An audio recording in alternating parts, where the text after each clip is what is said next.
what is the exact moment you lost your testimony of the Mormon Church? I'll go first. And I don't mean what contributed to you losing your testimony. I mean the literal exact moment that the switch flipped in your brain. For me, it was when my husband and I were basically living in a mixed faith marriage. He was still going to church, and I was staying home. This was only for about 3 or 4 Sundays. Every Sunday, he would say, hey, I think I want to go to church today. And I would say, I don't want to go. I'm not interested. I'm not ready. After a few Sundays of this, I said, I'm not ready to give up yet. I'm going to go again. While I was there, I just honestly felt kind of awful. And it honestly just felt like I was kind of lying by being there. I didn't take the sacrament. I chose to pass it along. When I was in Relief Society, which is the group of just women, the Relief Society president announced that the person who was supposed to share the lesson was sick and wasn't going to be there today. And so she had felt impressed for us to all take our turns sharing our testimonies of the prophet Joseph Smith. Of course, with me being in the midst of my faith crisis, I felt like this was probably the worst topic we could talk about. At that point, I fully believed Joseph Smith was a pedophile who married other men's wives and was basically just a liar. And that the almost godlike worship that the church encourages when it comes to Joseph Smith really just made me super sick to my stomach. So of course, as is typical with a testimony meeting, everyone starts going around and sharing their testimonies. One woman read the words to Praise to the Man. One woman cried as she talked about how Joseph Smith translated the Book of Mormon. Another woman talked about how anytime she read the Book of Mormon, she felt the Spirit. On my mission, I had told so many people that a testimony is found in the bearing of it. You have to be the one that shows God you're ready to receive the Spirit. And so I decided I would bear my testimony about Joseph Smith just to see if I literally felt something. And at this point, I still kind of believe that maybe, if I bore my testimony just like I had 1,000 times before, that I would have some sort of very strong spiritual experience. So I stood up and I started my testimony. And I basically said, I'd like to bear my testimony that I know that even though Joseph Smith married the wives of other living men, and that he married 14-year-olds. He said he translated the Book of Mormon, but there's a lot of evidence to show that the Book of Mormon is not a work of history and that it wasn't written 2,000 years ago. I know that at some point I felt the Spirit, and that at some point long ago I had the Spirit bear witness to me that Joseph Smith was a prophet. So because I used to have that feeling, it must still be true.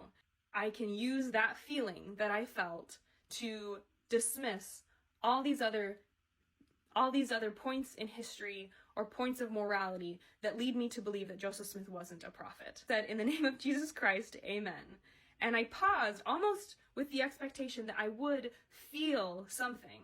During that pause, I looked around and every single person had their eyes on me. All these women with just like shocked faces almost. Like, even though all of what I shared was true, things that Joseph Smith really did, things that are very thoroughly historically documented, not one other woman had mentioned Joseph Smith's polygamy. They had only shared what is textbook allowed to talk about when it comes to Joseph Smith.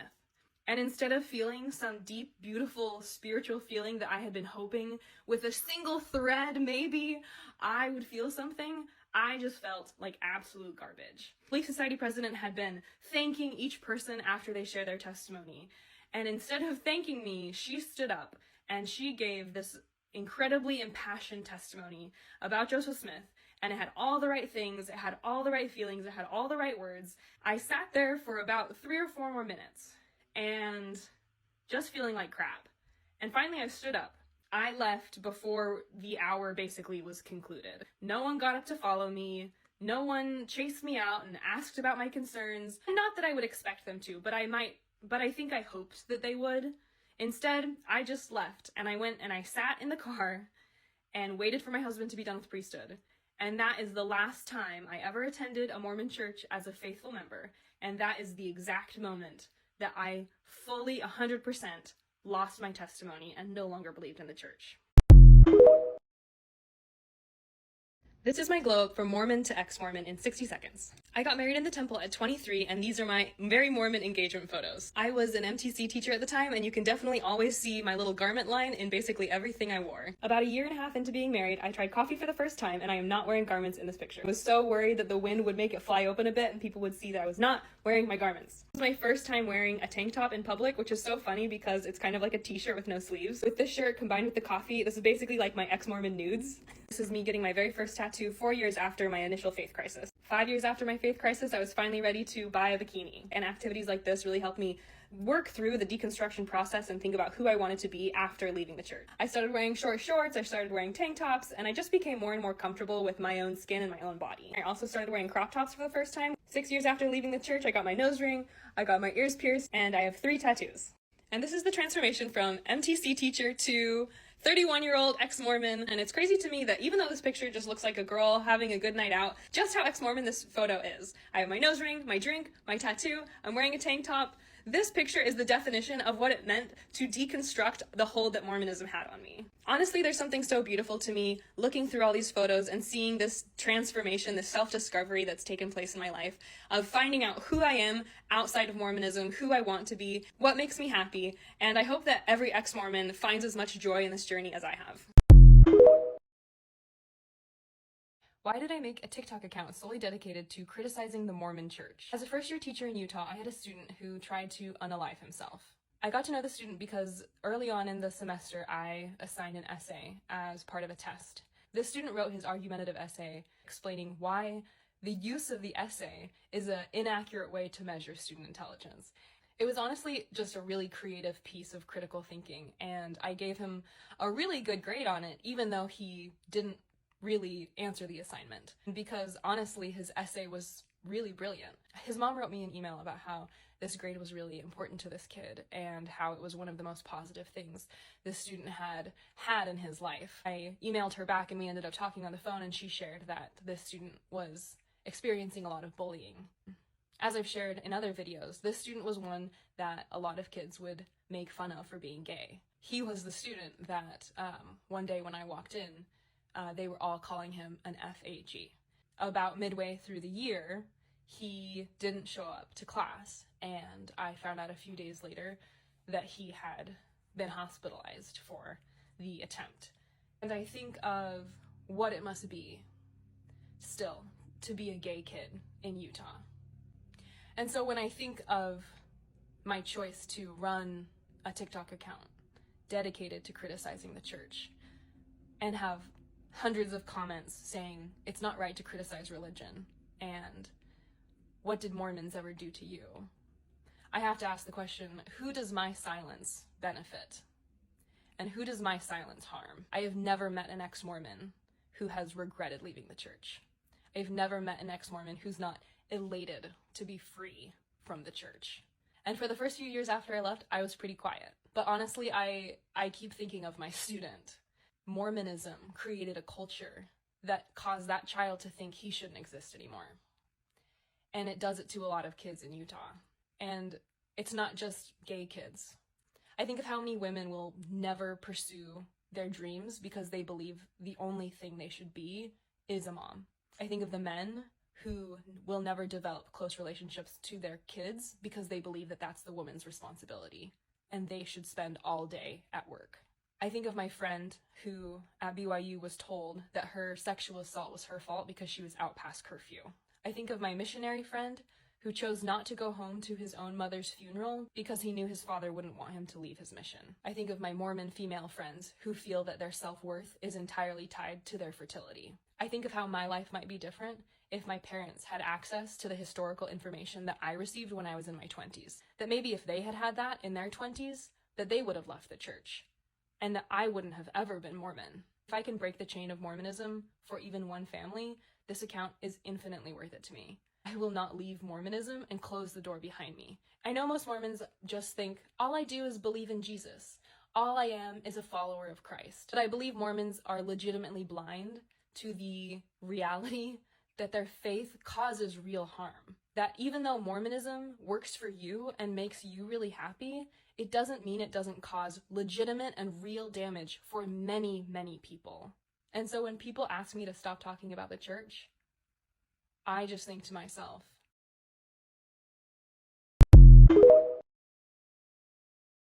I'm here this weekend at the Mormon Church History Museum, and I'm gonna go in and see how long it takes me to find any reference of polygamy. Since I'm such a big ex-Mormon hotshot, I gotta make sure I'm wearing a disguise so no one sees me and tries to kick me out. 1 second. Perfect. I find that their choice to call this a museum gives it a false sense that they will be presenting total historical fact rather than what they do in this building, which is to present a very faithful narrative of the story of Joseph Smith. Most museums don't typically need to rely so heavily on art to relay historic fact, but here we are. They did incorporate a lot of elements of museums, like this silverware or this historic recreation of the Book of Mormon using Reformed Egyptian that shows us what the gold plates looked like. Of course, as I was looking for polygamy, I see front and center, as always, the depiction of Emma, his first wife, and of course more art to show the story of the, quote, restoration of the gospel. The museum includes this depiction of Carthage jail where Joseph Smith was held before he was killed, and as a reference, by the time Joseph Smith was in Carthage jail, he's likely to have had more than 30 wives, and no reference yet to his polygamy. About 30 minutes into my visit to the museum, I finally found a tiny little booth dedicated to plural marriage. This booth covers 2 of Joseph Smith's wives. One was Lucy Walker, who he married when he was 38 and she was 17. The other is Eliza Partridge, who was 22 when Joseph Smith married her. And so, in all my searching, I could only find reference to 3 of the, what some say is as high as 49 wives. This is not a museum, it is a shrine to a cult leader. Mormons believe that to get into heaven, you have to know different handshakes. And so, because I want you to get into heaven too, I am going to teach you those handshakes today. I have my disembodied hands so that I can show you how these handshakes work. And if you want to learn more about the background of this ceremony, the background of these articles of clothing, and if you just want to learn about the temple, the endowment in total, you can go to my YouTube channel, which I explain this in much greater depth. There are 4 handshakes needed to get into heaven. The first 2 are with the Aaronic priesthood, and the next 2 are with the Melchizedek priesthood. I'm going to do the best I can to show you how to do them using this hand. The first is the first token of the Aaronic priesthood. And to do that handshake, you do just a typical handshake like you might if you're meeting your boss for the first time. But the thumb is placed on top of the pointer finger, the joint associated with the pointer finger, and then I would do the same to receive the sign. Handshake number 2. You put it's very similar, it's the second token of the Aaronic priesthood, and this time the thumb goes in the valley between the middle finger and the pointer finger and presses down, and then I would do the same to receive it. First token of the Melchizedek priesthood is known as the nail, and to do that one, the person giving it would pinch in the palm where the nail would have gone into the palm of Jesus Christ. The 4th symbol is the most important in my mind. This is what you do when you get married in the temple. So when you get married, you sit on an altar, you're wearing all of your temple clothing, and as you sit on the altar, your spouse or your future spouse is across from you, and this is the handshake you do as they are marrying you. So you hold this the entire time during the ceremony. This is called the patriarchal grip or sure sign of the nail. To do this, it's kind of similarly a typical handshake. The web of the thumb meets the web of the thumb. The primary difference is that the pointer finger presses against the wrist. So that's the sure sign of the nail. It's basically like the first nail on Jesus was in the palm, the second nail was in the wrist. So you press down on the wrist here, and then the other person, that's a little hard because of this, it's not a real hand, but this would press down on my wrist here. I am in Salt Lake right now, and I am about to go to Deseret Book, which is the church's bookstore, to make sure they get my book about Mormonism on their shelves. Look, it's the Sister Missionaries, which is not rare because they are all over the place here. But because I'm such a big ex-Mormon celebrity, I gotta make sure I put on my disguise before I go put my book in Deseret Book. Perfect. I'm so nervous. This is way more difficult than filming TikTok videos in your bedroom. Once I got inside, I got a little bit distracted because I have not been in a Deseret Book in a very long time. I thought that these little Legos for kids were hilarious, and I checked out the figurines of the Sister Missionaries and the Angel Moroni. Walked past the temple clothing, which I always find quite fascinating to look at.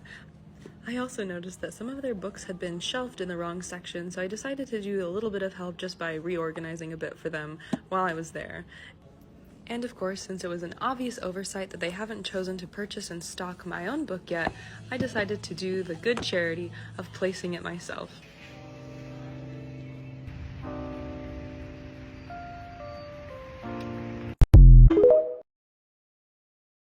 This is one of the #1 reasons people lose their faith in the Mormon Church. Joseph Smith, the first prophet of the Mormon Church, said that he found some gold plates that an angel led him to near his home. He said that he translated these plates into what is now the Book of Mormon. However, conveniently, the golden plates were lost, so there's no way to compare the Book of Mormon against this ancient original text that Joseph Smith said he used. However, this is not the case for another book of scripture that Joseph translated called the Book of Abraham in The Pearl of Great Price. In the 1830s, Joseph Smith got a hold of some mummies and some papyri from this traveling salesman. After he purchased these Egyptian artifacts, he said that they were actually written by the prophet Abraham, the same Abraham that we find in Genesis. Joseph Smith translated the papyri, and he also translated these facsimiles.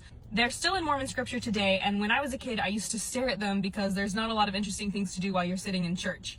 This portion of the facsimile always caused me to have a lot of questions. For almost 100 years, scholars thought that the original facsimiles Joseph Smith used were lost. However, in the 1940s, they were discovered, and Egyptologists have since then been able to compare the original facsimiles and papyri from Joseph Smith with the translation itself. This provides an opportunity to prove if the translation is legitimate. Egyptologists have firmly denied that there is any connection in the translation between what Joseph Smith wrote on the page and what is actually found in these ancient artifacts. When Mormon apostle Jeffrey R. Holland was confronted with this question, he said, "All I'm saying is that what got translated into the Word of God. The vehicle for that I do not understand. I don't claim to know, and I do not know Egyptian." In the Joseph Smith papyri, we find a unique opportunity to prove decisively if Joseph Smith was able to translate historic documents into books of scripture, or if he was a liar, a con artist, and a fraud. These are the strangest and most brainwashy songs I sang when I was a Mormon. And yes, I will sing them for you. The first is More Men, and I sang this starting at 12 at girls' camp, which is an all-girls camp for Mormon girls. You go every summer. It goes like this, and you're supposed to slap your legs while you do it. I know a Mormon boy, he is my pride and joy. He knows most everything from Alma on down. Woo! Someday I'll be his wife, we'll have eternal life. Oh, how I love that Mormon boy. The next is the song Praise to the Man, which is a song about Joseph Smith. As a reminder, Joseph Smith secretly married more than 30 women. Some of those were girls as young as 14, and some of those women were already married to other men. Earth must atone for the blood of that man. Millions shall know brother Joseph again. The next is the song If You Could Hide to Kolob, which is a song based in the Mormon doctrine that God is somewhere in space on a throne, and Kolob is the planet nearest to his throne. If you could hide to Kolob in the twinkling of an eye, and then continue onward with that same speed to fly, find out the generation where gods began to be. Another favorite from my childhood is I Love to See the Temple. This song is sung by tiny little children, despite them having no idea what actually happens inside the temple. I love to see the temple. I'm going there someday. I'll covenant with my father. I'll promise to obey. I always thought the song Adamon Diamond was hilarious because it is based in the Mormon belief that someday when Jesus comes again for the second coming, he will come to Missouri. Joseph Smith taught that when Adam and Eve were cast out of the Garden of Eden, that they landed obviously somewhere on the planet, and he said that they walked out of the Garden of Eden and found themselves in Missouri. Here are 3 ways that you probably didn't know that the Mormon Church controls the state of Utah. Mormons do not drink, and so they keep the rest of Utah from enjoying alcohol too. Utah has the most restrictive liquor laws in the country. You will not find any spirits or wine in the grocery store, and major beer manufacturers actually have to make special beer just for Utah because they cannot carry anything over 5% in the grocery store. Anything higher than 5% has to be sold by a state-run liquor store. You better believe that these liquor stores are not open on Sunday, and most have the hours of 11 a.m. to 7 p.m. Mormons are anti-gay marriage, and that's why Utah has a history of restricting gay rights. Gay marriage was not legalized in Utah until it was federally legalized in 2015. In 2019, there was a bill to ban conversion therapy, and one of its biggest opponents was the church. Because the church opposed the bill, they changed the language so that it was inclusive of religious counseling that basically would allow them to work with these kids in a way that was still consistent with their religious belief. There is currently a ban in Utah on any transgender surgeries for teens and no hormone blockers of any kind. 9 out of every 10 Utah legislative seats is held by an active Mormon. This shows up not just in gay rights and liquor laws, but also in legalizing cannabis for recreational use, gambling, and that Utah has very strict abortion laws. These stances do not represent the pulling of the electorate, but show up in legislation because they represent the values of the church. We know Mormons love talking about religious freedom, but I'm not so sure that they feel as strongly about the separation of church and state. This is the reason why so many Mormons get married so young and so quickly. And no, it doesn't actually have anything to do with how they can't handle waiting for sex. I got married at 23, and I knew my husband for a little over a year at the date of our wedding. The average Mormon gets married at 22, and by the time I got married, most of my friends were already married and some already had kids. But there's a specific Mormon teaching that contributes to why Mormons not only get married young, but why they justify and can handle getting married so fast. Spencer W. Kimball taught that soulmates are fiction and an illusion. He basically said that any good Mormon boy and any good Mormon girl can make a marriage work if they are righteous enough. This means that as a Mormon dating around, you aren't looking for someone that you're deeply compatible with. You are just looking for someone who checks all the Mormon boxes. Did they serve a mission? Are they active in their ward? Do they have a calling? These are the questions you're taught to ask when considering if someone will be a good spouse. There are so many threads online of people talking about how they are in unhappy marriages because they got married within months of knowing each other and never really paused to ask if they're compatible. They just knew that the other person was a good Mormon, and so they got married. I think this teaching is so scary and insidious, and it's a reason why I was okay with getting married so young and so quickly. What is the creepiest thing a Mormon bishop has ever said to you? I will go first. When I was a Maya maid, around 14, our bishop came into our class to share a message with the girls. This is pretty common. The men and the leadership come to different classes to impart some sort of special message. Of course, though, the women never go to the men's classes. It's always the men coming around to the women. On this particular Sunday, when the bishop was in our class, we were talking about modesty. Why the bishop needs to talk about modesty is beyond me, but for this particular lesson, that was the subject. He basically said that when girls are not modest, that men picture them naked. If a girl is showing too much shoulder or too much of her thigh, basically the male mind is just programmed to picture her all the way 100% naked. He added that we should take his word for this because as a man, he was blessed with the special privilege of knowing that this was the case. He went on to say that girls literally can't fathom what this is like because the male mind is just wired so differently. I remember being 14 and hearing this and suddenly becoming very conscious of what I was wearing. There's no way of course there's no way that I was sent to church in anything other than the most modest clothing. I remember mentally straining to keep my hands from just tucking my skirt down and making sure it was well below the knee, or reaching up to touch my sleeves to make sure that they were covering as much skin as possible. This feeling of guilt is so interesting to reflect upon because that man was being insanely creepy. It's so crazy to me that in this scenario, I was feeling guilty for potentially showing too much skin instead of immediately recognizing that what this man was saying was creepy and horrible. But that this type of sentiment is not that rare in Mormon circles.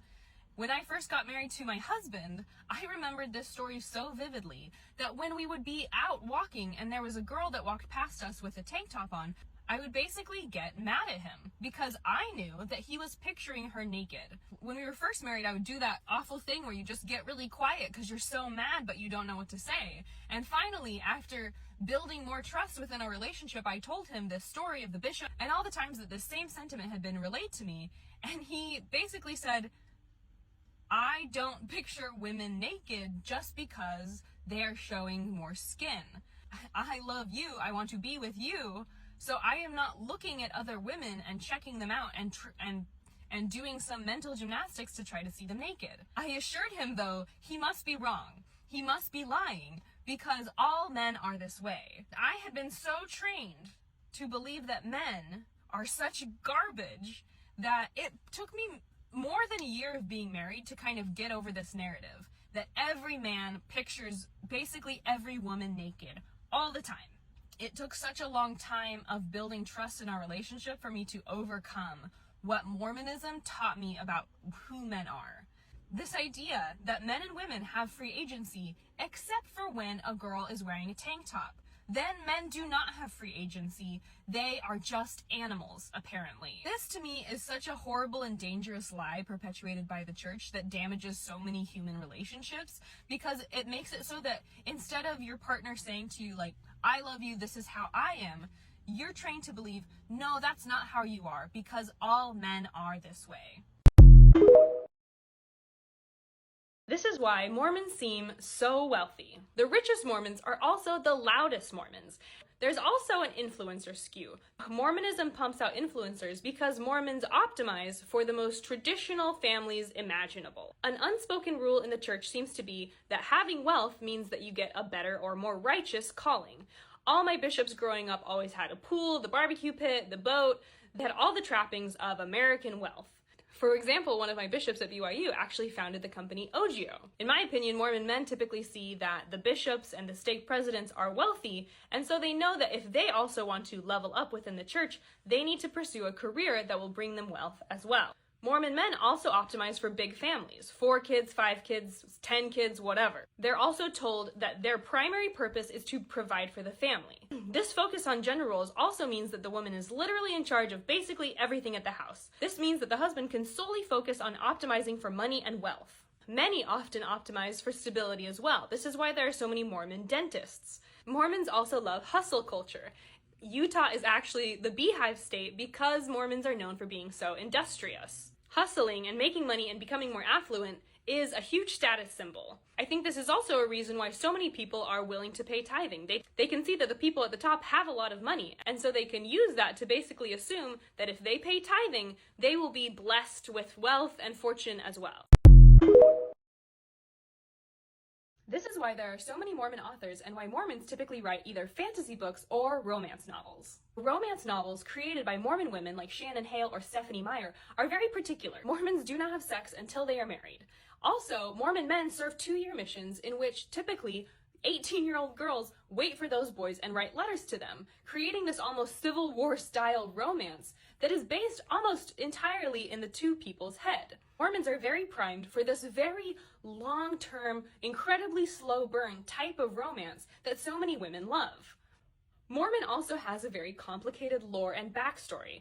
This is a picture of what Mormons believe happens after you die. You need a graph to explain it. This type of imagination is, I think, why we see someone like an Orson Scott Card or a Brandon Sanderson coming up with very rich fantasy worlds and understanding how to do very thorough world building. Mormon kids are often restricted from the more typical types of entertainment kids have. So, like, I wasn't allowed to watch SpongeBob, and instead I read The Chronicles of Narnia. A lot of Mormon kids are like this. Their parents encourage them to read before they'll watch TV. Mormon kids also spend a ton of time reading the Bible and the Book of Mormon.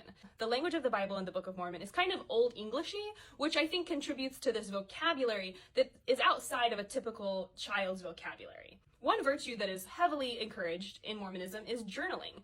I got my first journal at 5 or 6. Mormon kids are taught to journal sometimes even daily. This encourages a daily religious writing practice that mainstream kids probably just don't have as part of their day-to-day life. Famous musicians you probably didn't know were Mormon, and if they're still practicing. Dan Reynolds, the lead singer of Imagine Dragons, was raised as a Mormon but no longer practices today. Dan Reynolds served his Mormon mission in Omaha, Nebraska with Tyler Glenn, the lead singer of Neon Trees. Tyler Glenn was also raised in a very Orthodox Mormon family. He was a member till his 30s till he came out as gay. His solo album, Excommunication, talks about this entire experience, and in this genius music video for his song Trash, he spits on a painting of Joseph Smith. In another scene from the music video, he dances in what seems to be ripped up pages of the Book of Mormon. Brandon Flowers, the lead singer of The Killers, was raised as an active Mormon and actually named one of his sons, Ammon, after a Book of Mormon character. He still practices today. Dallin Weeks, who is a member of Panic at the Disco, was also raised Mormon in Clearfield, Utah. He served his mission in Oklahoma, and though he's not very public about it from my internet research, he does still seem to be practicing. Lindsay Sterling, a famous violinist, was raised Mormon and served her mission in New York. She is still practicing today. These are 5 incredibly strict rules Mormon missionaries have to follow. I have today the official Mormon missionary handbook. This is my handbook from when I served a mission. Missionaries are required to read this book every single day, and I made a check mark for every time I read it. Following these rules is considered one of the most important things a missionary can do. Missionaries have very limited and strict access to the internet. They are not allowed to have their own computer. For the entire year and a half for girls or 2 years for men, you basically have no internet access at all. You should not use unauthorized electronic or video equipment. You are not authorized to have a personal computer. Do not use a computer except to communicate with your family or your mission president. You have to refer to other missionaries as elder or sister. So I was Sister Grenfell. As a missionary, you have a companion who you're required to stay with 24/7. The only time you can be out of sight of your companion is to shower or use the restroom.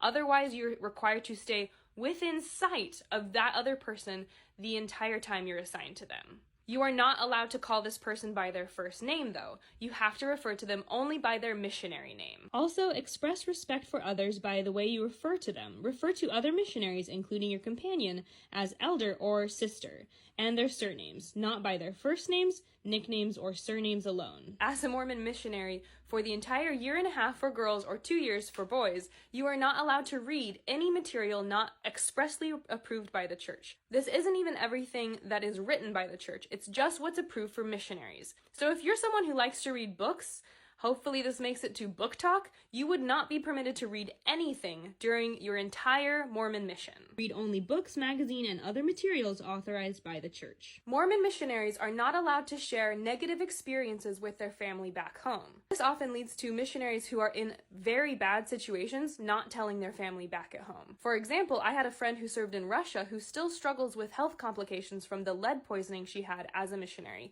She did not tell her family.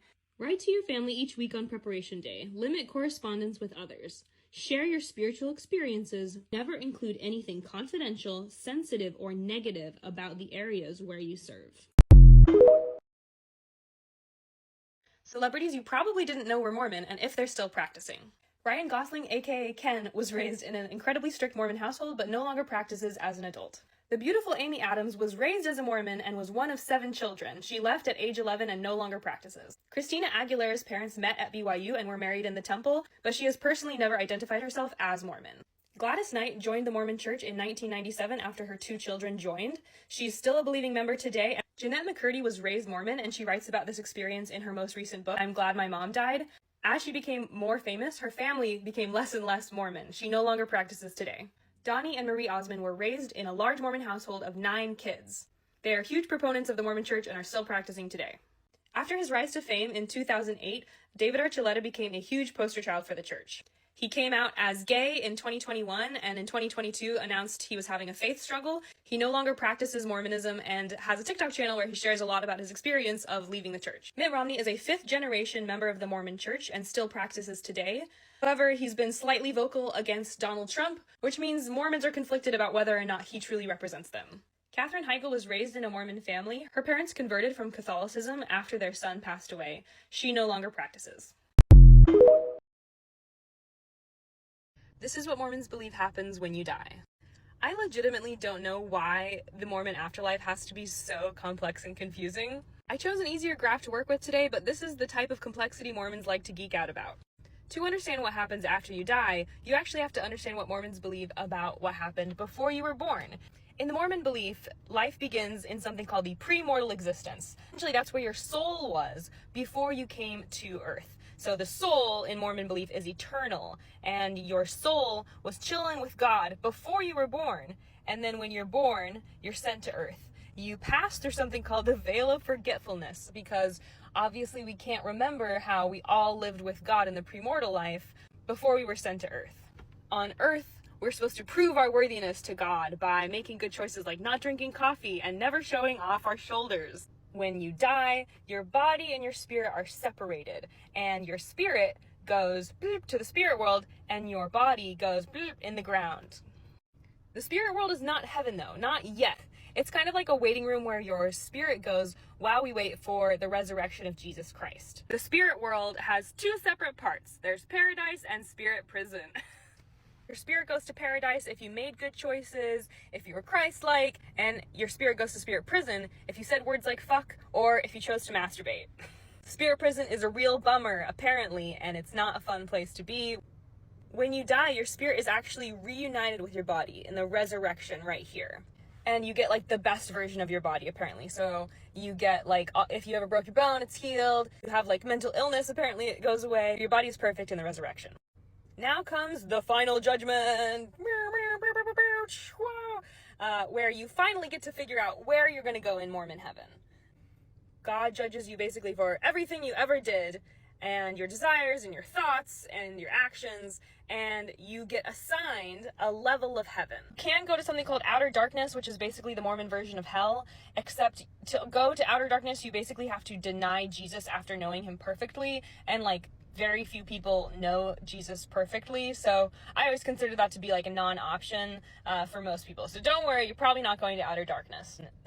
And finally, for the 3 levels of Mormon heaven, there's the celestial, terrestrial, and telestial. And they always compare them to the brightness of either stars, the moon, or the sun. Yes, the sun is a star. But for point of comparison, the sun is our star, so it's the brightest. The celestial kingdom is the best version of Mormon heaven, and you can only be with your family forever in the celestial kingdom. In these 2 kingdoms, you're going to be separated from your family.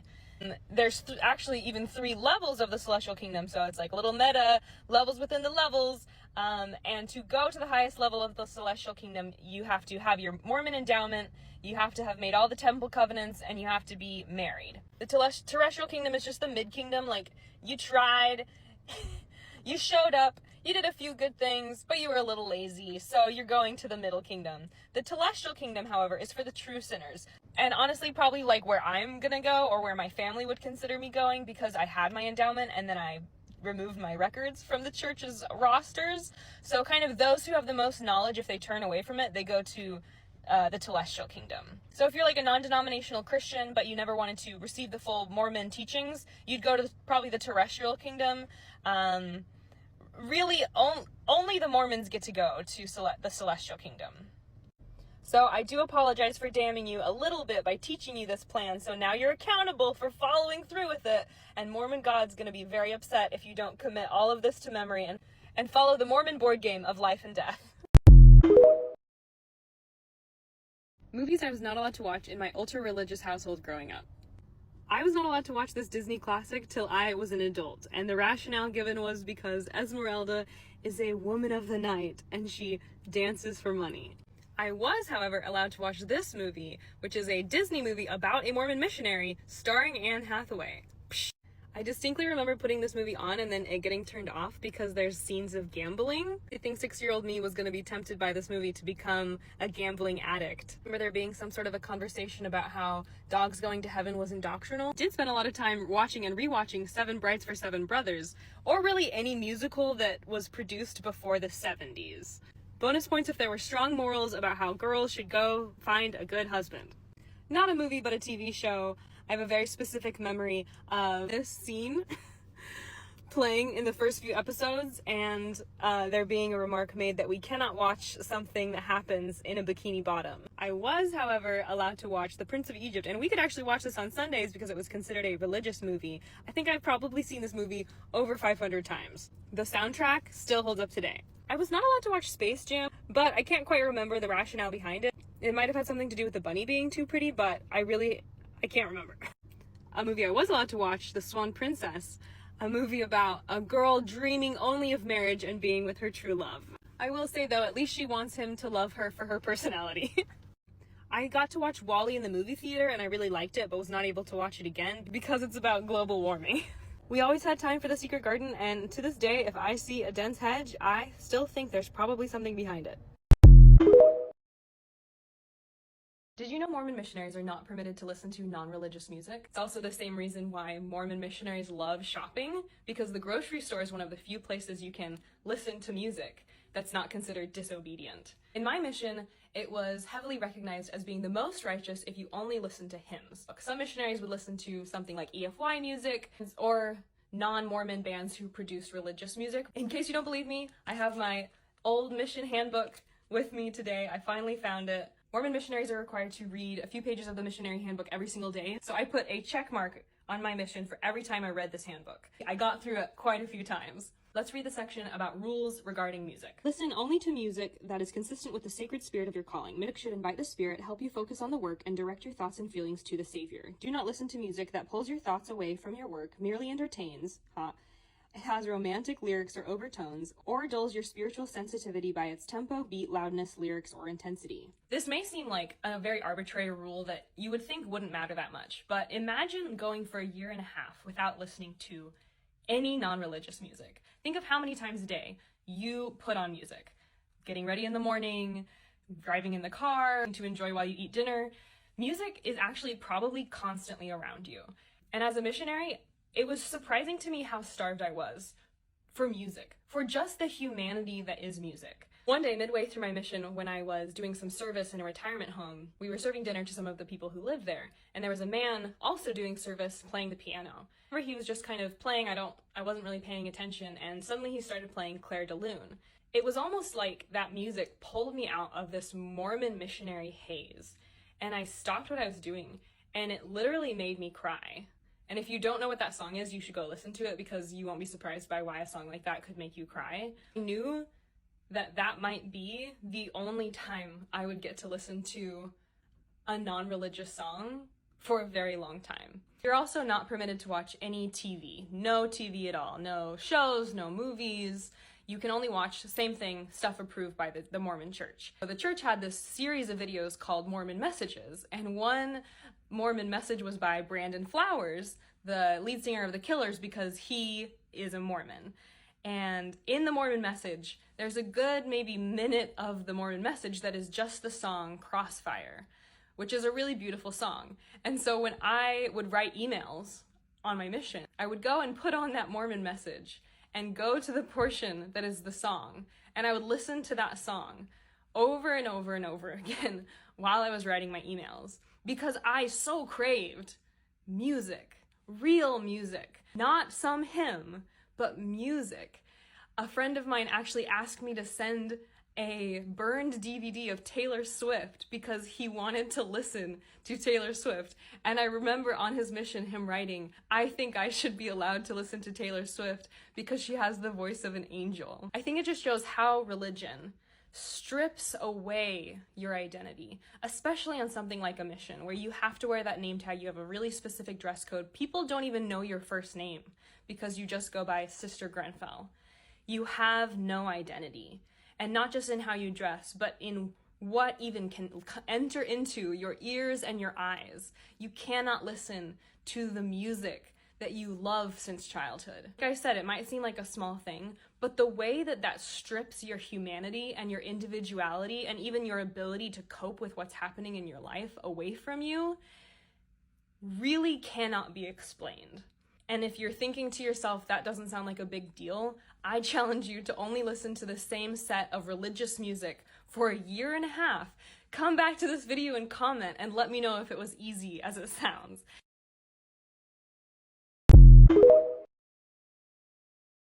How I told my husband I wanted to leave the Mormon Church. My husband and I met at BYU campus. He served a 2-year mission in Sweden, and I served my 1.5-year mission in Denver, Colorado. When we met, I had been home from my mission maybe 6 months, and I was so very Mormon. And of course, as a good Molly Mormon girl, I made sure that my potential spouse checked every Mormon box, the number one box being serving a mission. If you don't serve a mission as a Mormon boy, it's very hard to date. Mormon girls are told basically from like infancy that you have to marry a returned missionary or you don't even give him a chance. This is one of the main reasons why boys choose to serve missions, is because they basically will have no one in their dating pool within the faith unless they serve a 2-year mission. As we got to know each other and as we first started going on dates, I noticed some inconsistencies about his beliefs and the church's beliefs. My favorite example being that when I said that I don't think gay people should be able to get married, because yes, that is a viewpoint I used to hold as an active Mormon, which I am very much ashamed of now, he confronted me about it, and he said that I was wrong, and that it was wrong of me to use my faith to justify keeping other people from having rights. And At the time, I was very taken aback that he confronted me about this, and I honestly almost felt like I should break up with him because, in my mind, no good Mormon is pro-gay marriage. Still the case today, in my opinion. Fast forward, we kind of work through some of these things. I realize he's a more nuanced Mormon, but I also obviously start very much falling in love with him, and he proposes, I say yes, and we get married in the Payson Temple. After we got married, it was my first year of teaching. That first year of teaching and learning church history and just kind of becoming more open to the world outside of Mormonism, I stopped believing in the church. I was the first to stop believing in the church, even though my husband was much more nuanced about church talk. I was really nervous to tell him because, honestly, he served a 2-year mission. I had already had friends who had faced divorce after kind of going through a faith crisis, or their spouse going through a faith crisis. I just kept having this recurring thought, like, the church isn't true, the church isn't true, Joseph Smith wasn't a prophet, the Book of Mormon is false. Like, I was almost, like, thinking about it so much, it was taking up so much space in my head, it was hard to not talk about. I also knew once I said something, I was not going to be able to take it back. There was not going to be any unwinding this after I spilled the beans. And so one Sunday, I just said, I'm really struggling with my testimony. And he looked at me and he was so surprised because of the two of us. I was the one that always wanted to read the scriptures. I always wanted to go to the temple. I wanted to pay tithing on the gross earnings of the marriage and not the net. He very lovingly asked me to explain, well, what's going on. I share the things I'm facing, the things I'm struggling with in particular. And basically for maybe a month or two, we kind of had just a bit of like a mixed faith marriage. For the first few weeks, I was very much feeling like the church wasn't right for me. And for the first few weeks, he was feeling like he wanted to stay in the church. And we had this weird phase of just like, he's gonna keep going and I'm gonna leave. And that was really scary. And I think for anyone that's ever gone through that in a relationship, especially a marriage, it's a very scary time because it feels like basically Mormonism is so all-encompassing. It really does feel like it's almost impossible to keep a mixed faith Mormon relationship. And after, I would say, about a month, he basically came around and we started being on the same page about things. He was attending at the time a BYU class about early church history, and as I'm researching stuff and as he's learning history and as he's going to that class and almost as we're finally being really open about stuff we'd struggled with for our entire lives. Like I shared with him my story about getting my endowment and how much I hated it and how bad it felt, and he reciprocated and basically shared the same thing. And it was almost like this brain explosion moment where we both realized how much we'd been keeping from each other and how little we'd been willing almost to be honest about our concerns with the church because we were both afraid of how it would impact our relationship. And we're now entering our 9th year of marriage. We have 2 kids, the oldest is 5, and both of us are atheists. And now we both have all these beautiful experiences that we got to have together. Evidence: the Book of Mormon is a made-up fantasy book and not another version of the Bible. The Book of Mormon contains a ton of anachronisms. Anachronism is a confusing word for when a book has something in it that's not from the time period. So, for example, if you're reading Shakespeare and he's using an iPhone, you know that story wasn't actually written by Shakespeare because there were no iPhones in Shakespeare's time. That's an anachronism. Some anachronisms in the Book of Mormon include the use of horses. At the time the Book of Mormon was purportedly written by these prophets, there were no horses in North America. Some apologists have said that the tapir, which is a very small animal that looks like this and could not be ridden, is the horse that the Book of Mormon is referring to. There was no such thing as DNA testing when the Mormon Church first wrote the introduction to the Book of Mormon. You can see they said that they, speaking of the people in the Book of Mormon, were the principal ancestors of the Native Americans. So the story of the Book of Mormon is that people from the Middle East came to America. So they said, hey, the ancestors of the American Indians is actually Middle Eastern people. However, after DNA testing came out and they excitedly went to go do DNA testing for Native Americans, they unfortunately discovered that the ancestors of the American Indians are from Asia. And so they changed the introduction to the Book of Mormon after this DNA testing to say big change seems subtle. They're among the ancestors of the American Indians because they could no longer honestly say that the American Indians came from Middle Eastern people. The Book of Mormon has so many battles. Most of the Book of Mormon is about battles between these warring tribes. One of these battles was supposed to be in Cumorah, which is geographically anchored to where Joseph Smith found the gold plates. That's basically one of the people who was involved in this war wrote this record and then stored the plates where the war happened. What Joseph Smith maybe didn't think about is that with modern day archaeology, you should be able to find spears, armor, swords, shields. All of these things are going to leave a mark. There's so much evidence of the Native Americans living on this continent for thousands of years, but there is no archaeological proof to back up any of the wars, any of the people, any of the events described in the Book of Mormon. This map from the CES letter shows another piece of proof that the Book of Mormon is a made-up book. When you read the Book of Mormon, he describes a lot of geography of this ancient land where apparently Jesus visited. The geography that is described in the Book of Mormon is shockingly similar to the geography of where Joseph Smith himself lived at the time. Joseph Smith also had access to the 1796 version of the King James Bible. He said that the Book of Mormon was its own book, its own record. All the errors in that version of the Bible wound up in the Book of Mormon. So why, if this is a completely separate record of the gold plates that he's finding and translating from scratch, do we find the same errors that existed in the Bible he had access to and in the Book of Mormon? It's almost like rather than it being its own historic record directly from the gold plates, Joseph Smith just looked at the Bible and copied word for word words from the Bible.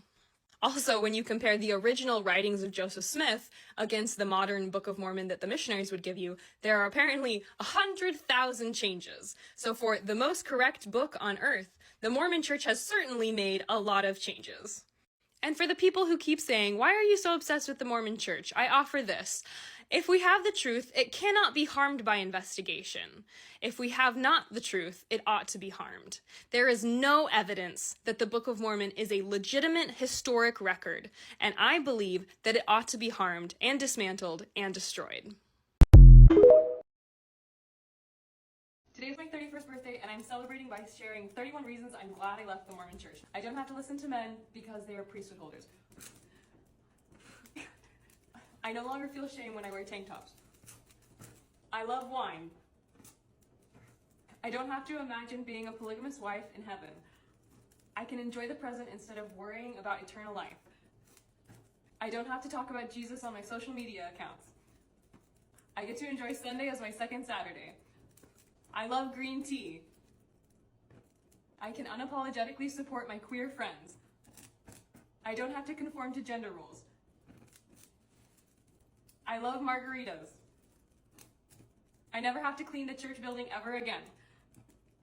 I can tell anyone I want my new name.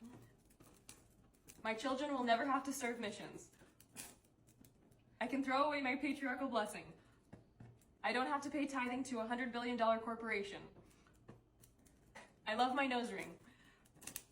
I love saying the word fuck. I love coffee. I don't have to ignore church history.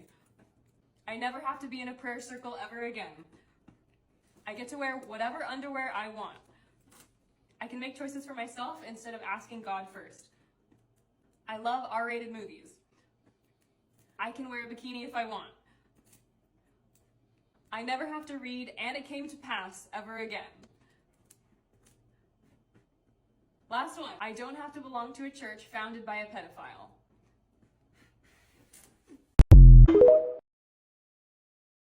Weirdest experiences I've had in the doctor's office in Utah. The first experience will sound very familiar to any girl who ever got married while she was at BYU, living in Provo. At BYU, there's a lot of young brides. When you are first getting married, you go into the OBGYN because you need birth control. Most of the people who these OBGYNs are seeing are Mormon women. Most of the BYU students are Mormon women who've never done the deed. I do not know if this is correct medical practice. I would love to have a real doctor chime in here. But when you go in for your pre-marriage OBGYN appointment, they give you these devices. I believe they call them spacers, and essentially imagine almost like those condiment bottles that you get, you know, that have like ketchup and mustard, like the conical ones. They come in varying sizes from small to large. Essentially, think of like a gauge, like when you gauge your ears going from small to large, and you're essentially supposed to use these devices leading up to your wedding night so that doing the deed is not uncomfortable for you. So any girl that ever got married as a BYU student living in Provo, anyone I've ever talked to received these devices, these spacers. I don't know where this practice came from. When I tried it, it didn't work. It was really uncomfortable. It was honestly just the weirdest, strangest experience ever. I think I tried it once and was like, whatever, I don't care if it's painful the first time. I'm not doing this. For the second experience, it was right before I moved out of Utah, and my birth control prescription had lapsed. Because I was no longer on the BYU insurance, I had a new insurance, so I couldn't see my old doctor, so I had to go to a new one. So I made an appointment with a new doctor in Provo, and they had me just see a nurse practitioner, and she asked why I had come. And I explained the situation. I'm moving out of the state. I want to re-up my prescription, and I want to make sure I re-up it before I leave the state. So she asks, well, okay, great, what's the prescription? And I say, my birth control.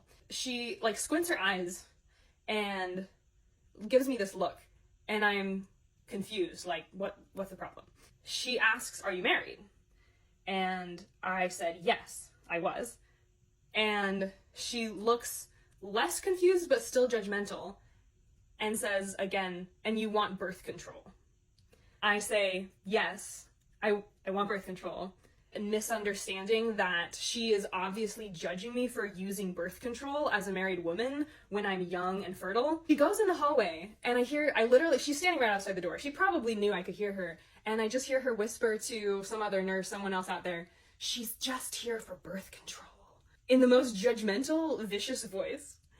And I just sunk into my chair and was just honestly confused. Just didn't have the context of just how anti-birth control the history of the churches, the history of Utah is, how some people would view that as being immoral for me to seek birth control when I'm a young married woman who should be having babies. So she finally comes back in, she prescribes it, I get out of there in a huff, and at least she prescribed it for me. She didn't think it was right that I should pursue the ability to control having babies for myself.